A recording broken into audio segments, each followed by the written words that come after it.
Subekadin Shabu, or good day everyone. We are the group 5 who will be tackle about Indian literature.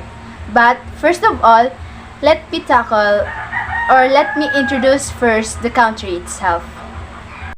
So I haven't introduced myself. My name is Rishami Dehan, your first reporter. India, officially the Republic of India, is a country in South Asia.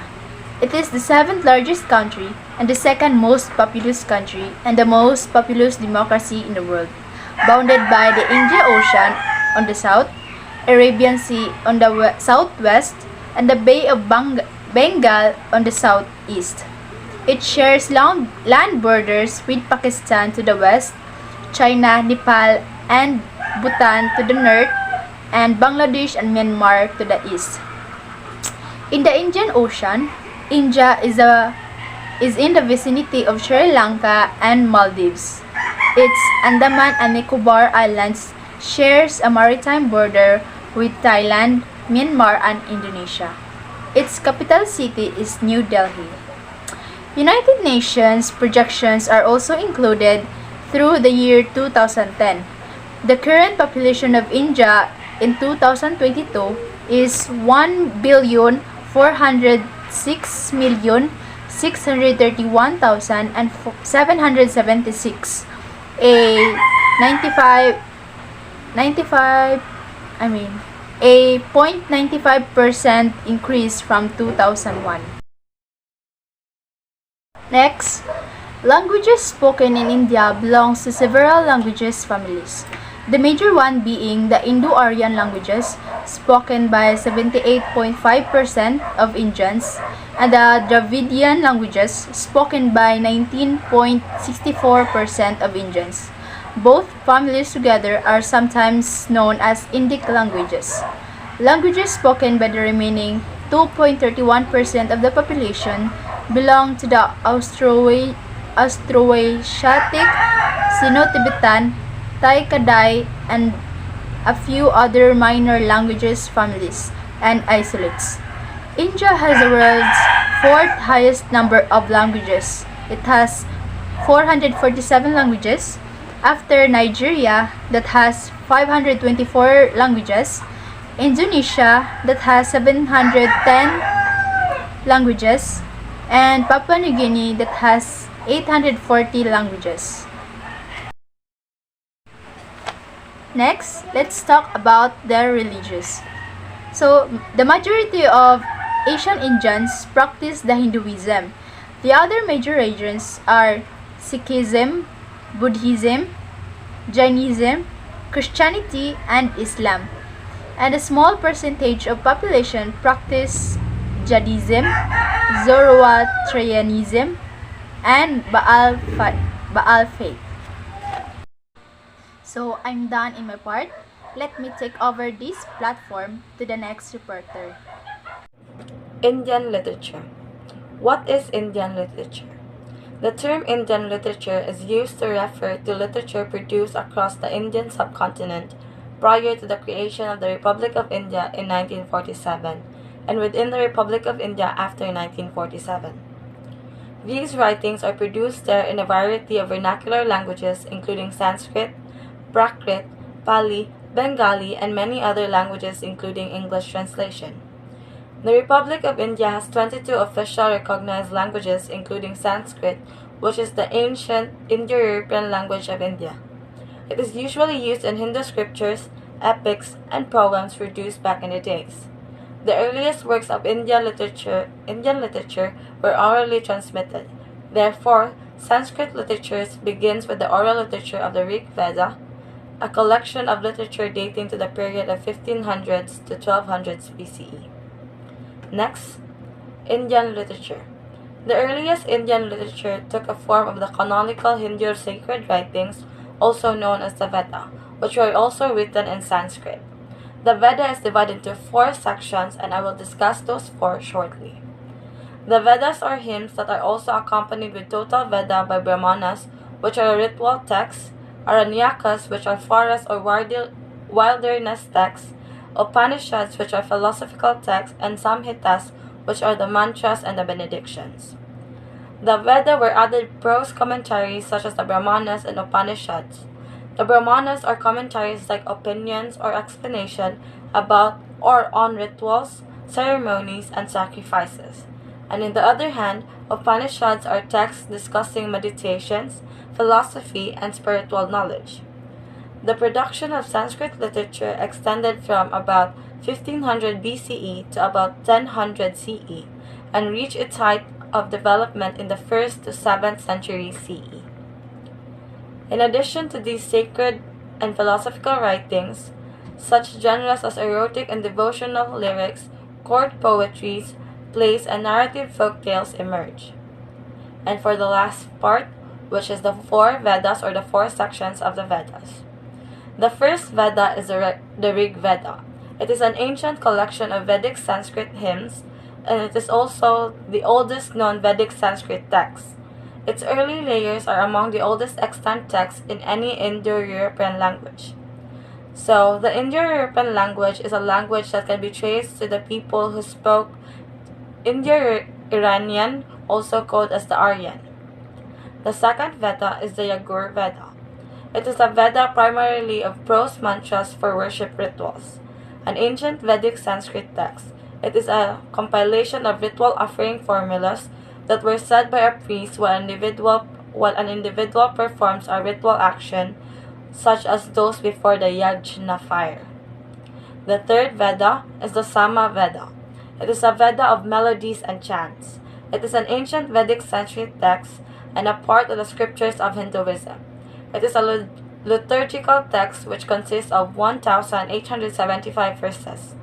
All 1,875 verses, except 75, were taken from the Rig Veda or the first Veda.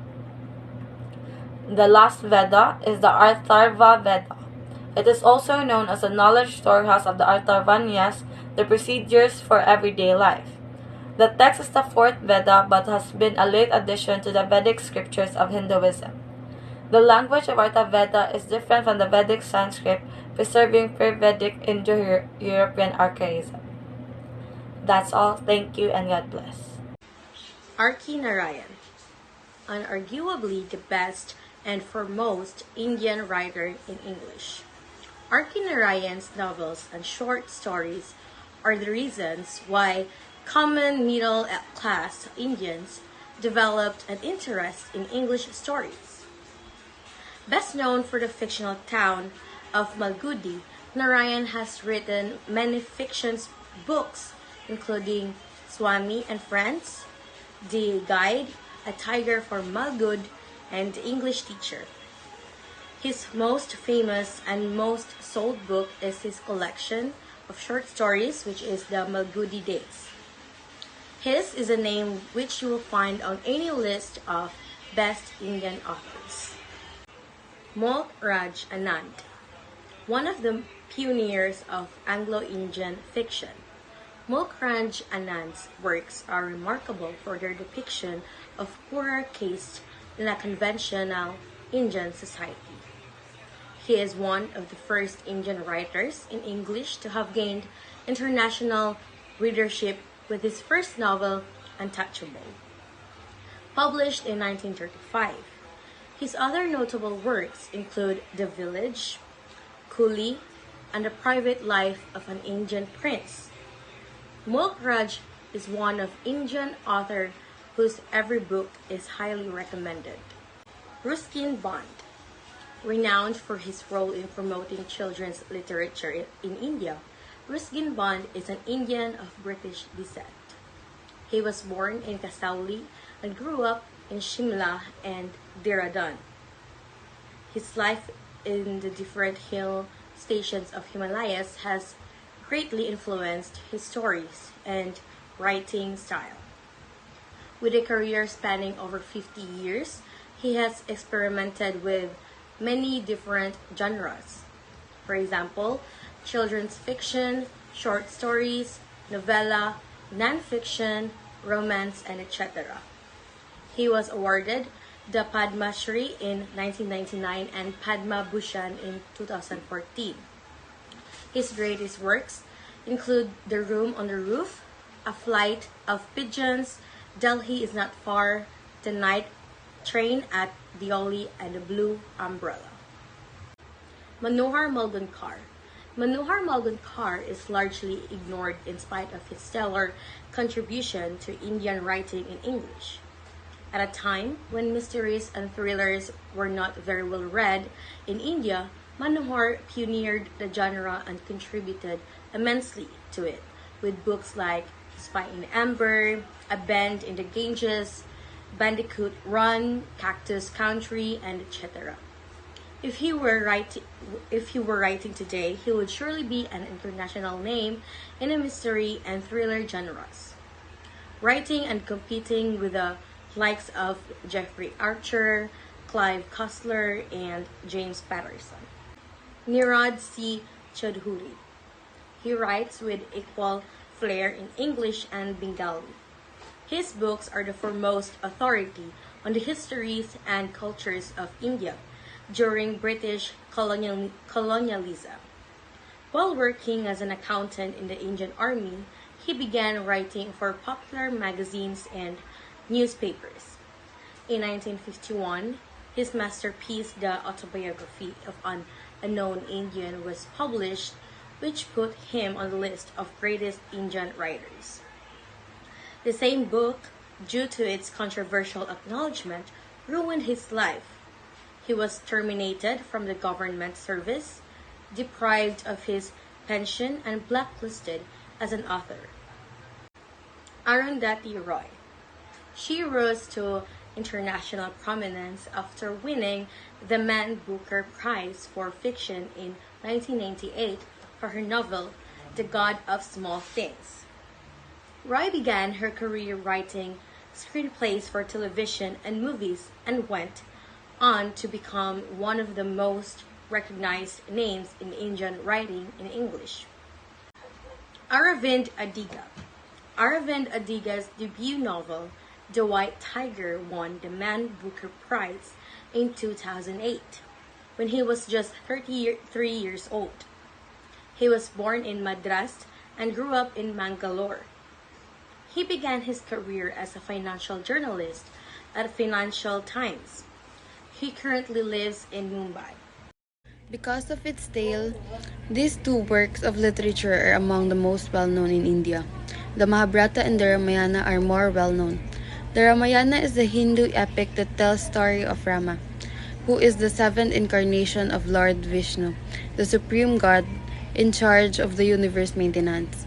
The Mahabharata tells the story of the great war between the Kauravas and the Pandavas' cousins.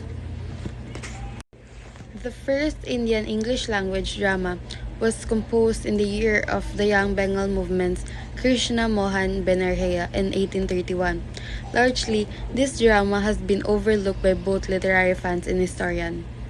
It's noteworthy because it provides insight into the turbulent decades of the 20th century. In the early 18th, a near-autobiographical narrative, the commotion that erupted when a young Brahmin converted to Christianity. As a result, the drama highlights the cultural clash and characterized the period. The next is the world's earliest literary works. No, not exactly the Vedas. On the other hand, are among the earliest manuscripts to have persisted as the live literature until today. These texts have the same status of the Bible in India, though there are more of them, and the devotion paid to them is probably only lip service. In any case, you can truly understand Hinduism without understanding something about this. So here are some of the best Indian classics. So first is The Guide. It is a 1958 novel written in English by an Indian author, R.K. Narayan. Like most of his works and novel is based on Malgudi, the fictional town in South India.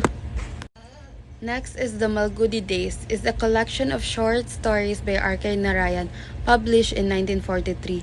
The book includes 32 stories, all set in the fictional town of Malgudi, located in South India. Each of the stories portrays a facet of life in Malgudi. Next is The Private Life of an Indian Prince, is a novel by Mulkra Anand, first published in 1953. This book deals with the abolition of the princely state system in India. Next is The Untouchable was inspired by Anand's aunt's experience when she had a meal with a Muslim woman and was treated as an outcast by his family. Next is The Train to Pakistan recounts the partition of India in August 1947. Instead of depicting the partition in terms of only the political events surrounding it, Singh digs into a deep local focus, providing a human dimension which brings to the event a sense of reality, horror, and believability. Then, The Garden is a Hindi novel by Munshi Premchand, translated into English as The Gift of a Cow. Next is The Room on the Roof is the story of an orphaned Anglo-Indian boy, Rusty, living in a European colony in the Randan with his guardian, Mr. Harrison, who wants him to stay away from the Indians and groom himself a pure Englishman. Manohar Malgonkar's Combat is shadows in the tale of an Anglo-Indian woman, Ruby Miranda, who dreams of becoming a Puka Mem Sahib to an Englishman but has to face the reality of racial discrimination prevalent in pre-independence India. Next is The Autobiography of an Unknown Indian is an astonishing work of self-discovery. In this book, he mingles the growth and changes of Indian politics, societies, national feelings with those of his personality. It is a serious and introspective narrative and historical testimony. That's all for our reporting. Hope that you have learned something from us. Thank you.